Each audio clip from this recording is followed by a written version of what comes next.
नमस्कार दोस्तों, तो आज हम आए हैं डाक पत्थर के आसन बैराज। तो चलिए मेरे ब्लॉग में बने रहिए। मैं इसकी पूरी लोकेशन दिखाऊंगी, इसका व्यू दिखाऊंगी और दिल्ली से अगर हम आते हैं तो कितना किलोमीटर्स है, कैसे आना है, सब कुछ बताऊंगी मेरे ब्लॉग में। चलिए बने रहिए मेरे ब्लॉग में, वासु मिनाटी ब्लॉग। हाँ भाई भाइयों और बहनों, ज़िंदगी नहीं है सस्ती, ज़्यादा मत करो मस्ती। चलो इसके साथ अपना ब्लॉग स्टार्ट करते हैं। और हम चल दिए थे अपने नए सफ़र पर डाक पत्थर। ये जो रास्ता देख रहे हैं आप, ये देहरादून से स्टार्ट हुआ है एंड देहरादून से चंडीगढ़ हाईवे है जो रिसेंटली बना है एंड बहुत ज़्यादा ब्यूटीफुल है। आपको पता ही नहीं चलेगा कि आपका 2 आवर्स की जर्नी कब 1 आवर में कन्वर्ट हो गई, इतना अच्छा बना हुआ है। तो भाई जिसको भी चंडीगढ़ जाना है देहरादून से, फटाफट बैग पैक करो और भागो चंडीगढ़ 2 घंटे में। यहाँ हम लोग थोड़ा सा रुक गए थे क्योंकि हमें यहाँ बीच में रिवर दिखाई दी, बहुत अच्छी थी। लगता है ना, बिल्कुल पीस, शांत बहता हुआ पानी देखकर तो मन कर रहा था बस इसमें डुबकी लगा लो। लेकिन विंटर्स का टाइम था, ये तो हम कर नहीं सकते थे। बट लोकेशन बहुत अच्छी थी, बीच में भी मिडिल में पड़ी थी ये। आप देखो क्या प्यारी नदी है ना, अच्छी लग रही है ना। अब यहाँ से हमारी जर्नी बस आई थिंक 1 आवर की रह गई थी, ज़्यादा दूर तो था नहीं। रास्ता बहुत अच्छा था तो बहुत मज़ा भी आ रहा था। तो जब भी आप लोग आएँ अपने फ्रेंड्स के साथ, फैमिली के संग बहुत अच्छे से एंजॉय कर सकते हैं, क्योंकि आपको पता ही नहीं चलेगा कि अब आप डाक पत्थर पहुंच गए। ये देखिए हाईवे कितना अच्छा बना हुआ है, सारी रौनक ना हाईवे से ही आ रही है इसकी। जहाँ पहले सेलाकोई से विकास नगर पहुँचने में आपको 2 घंटे लगते थे, वहाँ आपको यहाँ पहुँचने में सिर्फ 1 घंटा लगेगा। तो देखिए हम डाक पत्थर के आसन बैराज एंटर हो गए थे। इसकी खूबसूरती तो अपने आप ही कुछ बयां कर रही थी। बट यहाँ ना आसपास के सारी जगह पर बाउंड्रीज़ बनी हुई हैं। सेफ्टी के पॉइंट ऑफ व्यू से हैं, सारी बाउंड्रीज़ बना रखी हैं। तो हम एंटर ही कर रहे थे यहाँ पर। इसके पास में ही राइट हैंड साइड में आप देखेंगे बैराज है एंड लेफ्ट हैंड साइड पर एक पिकनिक स्पॉट है, छोटा सा बना हुआ है, उसमें हम एंटर कर लेते। ये देखिए पार्क टाइप का है। बट अभी तो बिल्कुल खंडर बना हुआ था, ना पूल था ना पानी था उसमें। कैसा लग रहा है देखने में। एंड सब जगह ये लिखा होता है आई लव डाक पत्थर, I love Vikas Nagar, I love Dehradun. तो यहाँ पर हमने भी थोड़ी सी अपनी फ़ोटो क्लिक करा ली। आजकल का ट्रेंड चल रहा है ना, I love Mumbai, I love Delhi, तो उससे ये शो हो जाता है कि हाँ ये डाक पत्थर ही है। यहाँ देखिए मेरे को कितने प्यारे प्यारे वर्ड्स मिल गई थी। ये इनकी आवाज़ मुझे बहुत फैसिनेटिंग लग रही थी। मैं ना इनके पास तो जाना चाह रही थी बट मुझे डर भी लग रहा था। देखो मेरे पास आ रही है। मैं पीछे पीछे भाग रही थी। प्रीटी है ना। तो आपको ऐसी बहुत सारी आसन बैराज में वर्ड्स मिल जाएंगी। तो यहाँ से हम निकल लिए थे। पार्क का थोड़ा सा व्यू दिखाती हूँ आपको। बहुत बड़ा पार्क है, बहुत अच्छा बना हुआ है, लेकिन थोड़ा मेंटेन नहीं था। ये देखिए पार्क के बाहर का एरिया, ये है पूरा अपना आसन बैराज। आसन बैराज ऑल्सो नोन एज डाक पत्थर barrage is not only a beautiful tourist place but also है ना important hydro electric power station. Basically एक हाइड्रो इलेक्ट्रिक पावर स्टेशन है। Hydro power means, do you know what is the means of hydro power? कोई नहीं, मैं बताती हूँ आपको। एंड यहाँ से हम बाहर निकल आए थे। ये देखिए माउंटेन दिख रहे हैं ना, वो कितने अच्छे लग रहे हैं। मतलब एरिया तो ना माइंड ब्लोइंग, बहुत ब्यूटीफुल है, बहुत ब्यूटीफुल। बट अगर आप ये सोच के आ रहे हो पिकनिक मनाने यहाँ पर कि आपको यहाँ खाने की बहुत सारी वैरायटी मिलने वाली है, तो सॉरी गाइस, ये ना आपको यहाँ मिलने वाला नहीं है।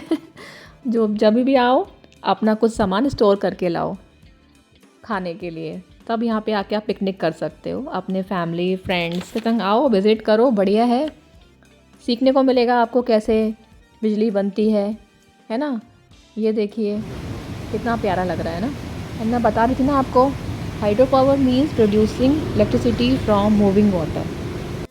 जब पानी ऊंचाई से तेज़ी से नीचे की ओर बहता है तो उसमें बहुत पावर होती है, इसी पावर का यूज़ करके बिजली प्रोड्यूस की जाती है।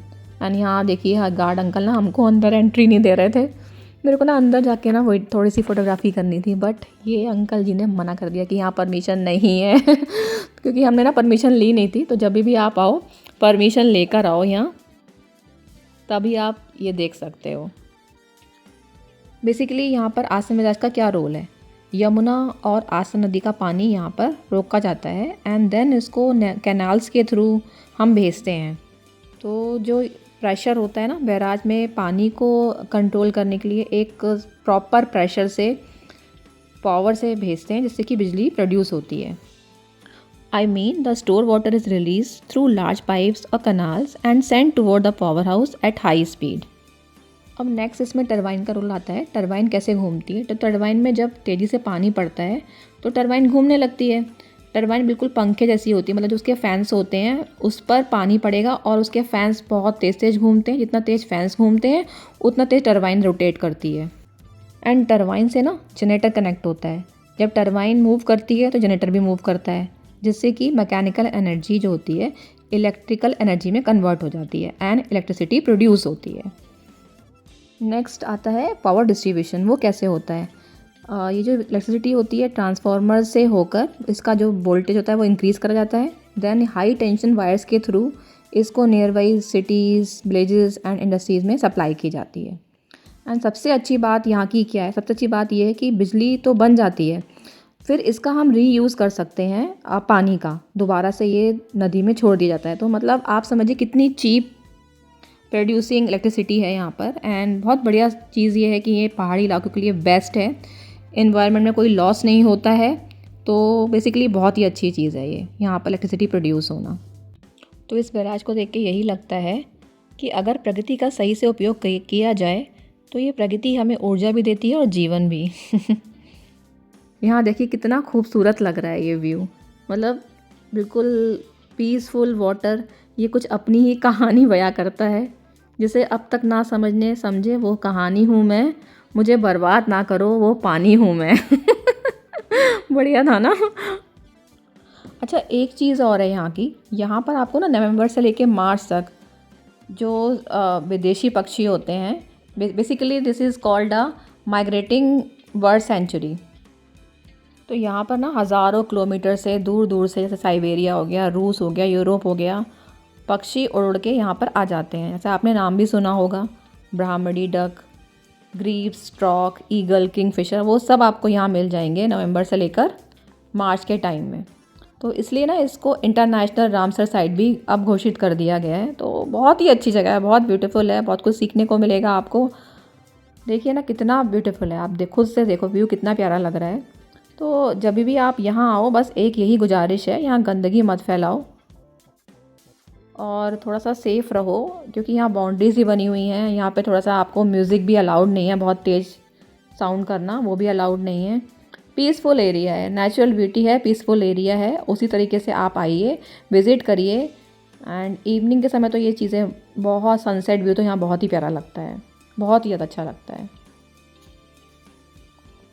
अभी तो यहाँ नून का टाइम था तो उस समय इतना प्यारा लग रहा है, एंड सनसेट के टाइम तो व्यू बहुत ही अच्छा है। तो हम यहाँ से निकल आए थे, मैंने आपको सब कुछ विज़िट करा दिया है। अगर आपको अंदर फोटोग्राफी करनी हो तो आप परमिशन ले सकते हो।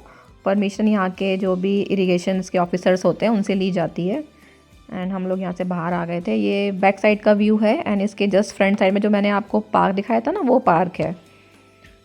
मतलब यहाँ का पानी ना मेरे को बहुत ही अच्छा लग रहा था। देखते जाइए आप। रश भी नहीं था, कुछ नहीं था, यहाँ क्रिकेट चल रहा था तो थोड़ी देर हमने यहाँ पे टाइम स्पेंड किया, क्रिकेट मैच देखा। तो बताओ भैया गाइस, किन किन को पसंद है क्रिकेट, कौन है क्रिकेट लवर, कमेंट करो। एंड जो भी इंजीनियर्स हैं यहाँ पर, जिन्होंने यहाँ पर ट्रेनिंग करी है अपने 3rd ईयर में इंजीनियरिंग कॉलेज में, वो लोग भी बताइए किन किन ने यहाँ पर ट्रेनिंग करी है। और कैसा लगा आपको मेरा ये ब्लॉग, बताइएगा ज़रूर। ये देखिए कितना अच्छा वाटर है, मतलब पानी होता है ना कि तूफ़ान के बाद जो शांत हो जाता है वाटर, वो इसको देख के ना ऐसा ही फील आ रहा है, जैसे होता है ना कोई वॉर होती है उसके बाद सब कुछ बिल्कुल शांत। इस पानी को देखकर ना बिल्कुल वैसा ही फील आ रहा था, जैसे कोई वॉर हो चुकी है, सब कुछ शांत है, तूफ़ान के बाद की शांति। ये नदी बयां करती है।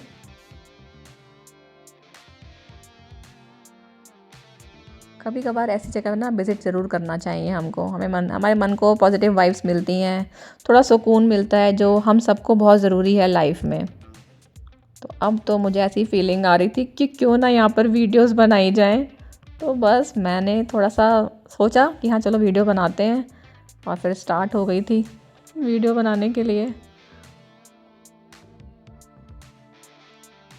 हवा बहुत ठंडी थी। एंड आप लोग कब आ रहे हो यहाँ मुझे ज़रूर बताना कमेंट सेक्शन में। आपको ये प्लेस कैसा लगा, अच्छा लगा या नहीं लगा, सब बताना मुझे प्लीज़ कमेंट सेक्शन में। इससे ना थोड़ा सा मोटिवेशन मिलता है कि हाँ कोई चीज़ दिखा रहे हैं तो आपको पसंद आ भी रही है या नहीं आ रही है। देन हम लोग बस फिर चले आए थे वापस। तो बस एक यही रिक्वेस्ट है आप लोगों से, यहाँ पे बहुत गंदगी थी बाहर की तरफ। जब भी आप लोग आओ प्लीज़ यहाँ गंदगी मत फैलाओ, ऐसा रखो ना ग्रीन ग्रीन सा जैसे ये व्यू है, बिल्कुल साफ रखो। बस वापस हम लोग आ गए थे। एंड बताओ मेरे को अभी ये क्या है ये कौन सा प्लेस है। रास्ता बहुत अच्छा बना हुआ है, बहुत कम टाइम में आप वापस आ सकते हो, जा सकते हो। एंड अगर आपको मेरा ये ब्लॉग पसंद आया हो तो प्लीज़ लाइक करिए, शेयर करिए, सब्सक्राइब करिए। एंड प्लीज़ गाइस एक कमेंट तो ज़रूर कर देना। तो मिलते हैं नेक्स्ट ब्लॉग में। Bye bye, take care.